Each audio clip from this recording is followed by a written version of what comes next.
Hello दोस्तों, मैं से प्रजापति स्वागत करता हूं आपके अपने YouTube चैनल पैरामेडिकल कोचिंग वाला PCW पर। दोस्तों, आज की वीडियो में अपन बात करेंगे जो आने वाली एग्जाम है उनके बारे में कि कौन से ईयर की एग्जाम कौन से टाइम पे होने वाली है। मैं एग्जैक्ट डेट तो आपको नहीं बताऊंगा, लेकिन ऑलमोस्ट ये बता दूंगा कि आपके जो एग्जाम है वो कौन से महीने में हो सकती है और प्रोबेबिलिटी कब की ज्यादा है कि एग्जाम कब से कब तक हो सकती है। ठीक है, आपने अभी अभी देखा होगा कि 23-24 वाले बच्चों का जो रिजल्ट है वो डिक्लेयर हुआ है।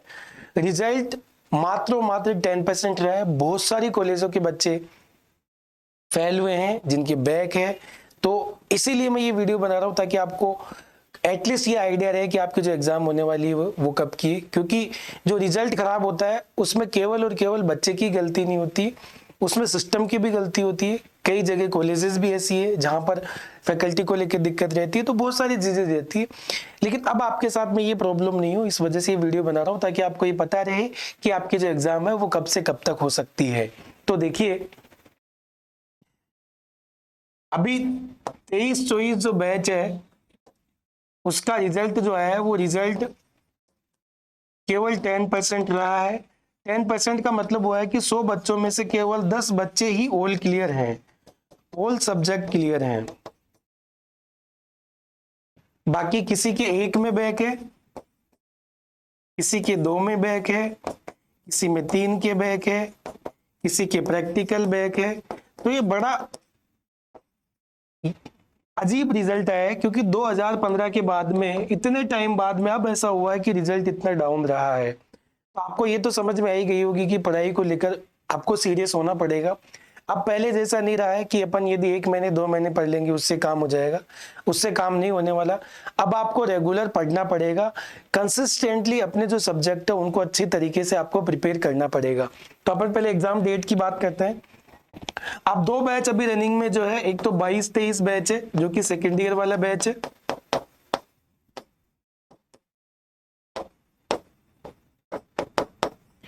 एक तो सेकेंड ईयर वाला ये बैच है, और एक 24-25 जो बैच है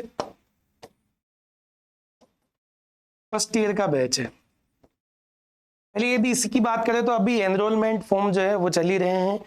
पहले जो लास्ट डेट थी वो कुछ और थी, अब उसको बढ़ा दिया गया है। तो अब क्या होगा, पहले एनरोलमेंट नंबर होगा इनका, एनरोलमेंट होने के बाद में इनका वेरिफिकेशन होगा, वेरिफिकेशन होने के बाद में इनका क्या होगा, एनरोलमेंट नंबर जो है वो आउट होगा। उसके बाद में फिर इनके फॉर्म निकलेंगे और उसके बाद में इनकी एग्जाम होगी।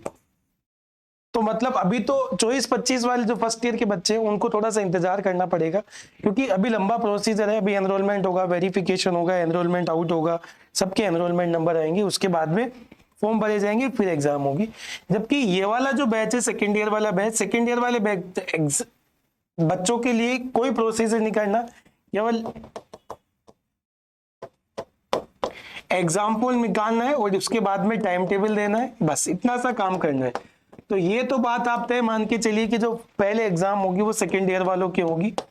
पहले आरपीएमसी इन बच्चों को फ्री करना चाहेगी क्योंकि सेकेंड ईयर वाले बैच बहुत ज्यादा हो जाएंगे। क्योंकि अभी जो रिजल्ट आया है भाई 23-24 वाले बच्चों का, वो भी सेकेंड ईयर में प्रमोट हो चुके हैं, तो सेकेंड ईयर के बहुत सारे बैच हो जाएंगे। तो पहले इनको फ्री करना चाहेंगे, फिर ये वाला बैच रहेगा, ये वाला बैच सेकेंड ईयर में प्रमोट होगा। तो इसके लिए देखिए पहले इनको एग्जाम ये करवाना बहुत जरूरी हो जाएगा। तो ये वाला जो बैच है वो अपनी प्रिपरेशन बेटा स्टार्ट कर दे, बहुत अच्छे से आपको प्रिपरेशन करनी है। जिस तरीके से यदि 23-24 वाले बच्चों का रिजल्ट आया उसके अकॉर्डिंग तो आपका भी रिजल्ट कम ही रहेगा।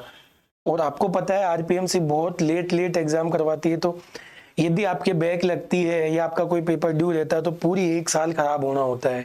तो आप अपनी जो प्रिपरेशन है उसको बहुत अच्छा रखिए, आप कंसिस्टेंटली पढ़ते रहे बेटा, क्योंकि अब पहले जैसा सिस्टम खत्म हो गया है कि आप कम में भी काम चल जाएगा। यदि आप प्रॉपर स्टडी नहीं करोगे तो आपके फेल होने की चांसेस बहुत ज्यादा बढ़ जाएंगी। तो 22-23 वाले बच्चों की जो एग्जाम है वो आप मान के चलिए अप्रैल में, आप टेंटेटिव मान के चलिए अप्रैल लास्ट या फिर मई फर्स्ट, तब तक उनकी एग्जाम हो सकती है। और यदि इस वाले बैच की यदि अपन बात करें तो इनका जो एग्जाम हो सकता है वो हो सकता है मई लास्ट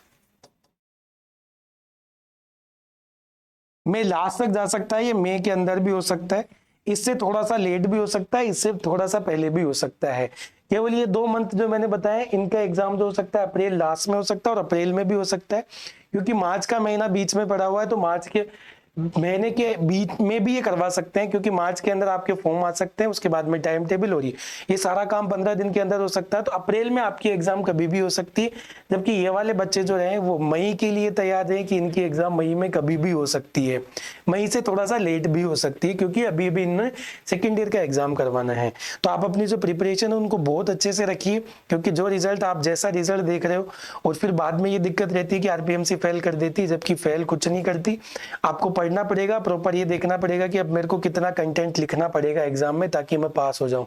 तो आप अपनी जो तैयारी है सेकेंड ईयर वाले और साथ में फर्स्ट ईयर वाले, अपनी तैयारी प्रॉपर रखो। इनके पास में 2 से 3 महीने हैं, 2 महीने ही मान के चलो, 2 मंथ है, इनके लिए 3 से 4 मंथ है। मैं फाइनल डेट नहीं बता रहा हूँ, फाइनल मंथ नहीं बता रहा हूँ, मैं टेंटेटिव दे रहा हूँ, ताकि आपने यदि पढ़ाई छोड़ रखी है तो आप अपनी पढ़ाई में कंटिन्यूअसली जुड़ जाइए, क्योंकि आपके जो रिजल्ट खराब होने का जो रीजन है वो भी यही है, क्योंकि आपका बैच कब खत्म हो जाता है, कब एग्जाम होनी होती है, इनके बीच में बहुत ज्यादा गैप आ जाता है, इसकी वजह से आप लोग भी डिस्टर्ब हो जाते हो। ठीक है, तो आप प्रॉपर पढ़ नहीं पाते हो, तो आप अपनी जो पढ़ाई है उसको आप कंटिन्यूअसली रखिए, ताकि आपका जो रिजल्ट आए वो बहुत अच्छे से आए। ठीक है, तो ये जो वीडियो बनाया गया था इसीलिए बनाया गया था कि आप अपनी पढ़ाई को लेकर अवेयर रहे, तो कि बीच में जो टाइम गैप मिलता है उसमें आपसे कनेक्टिविटी छूट जाती है पढ़ाई की, तो वो वाली चीज आप जरूर कवर कर ले। ठीक है, thank you, bye and take care.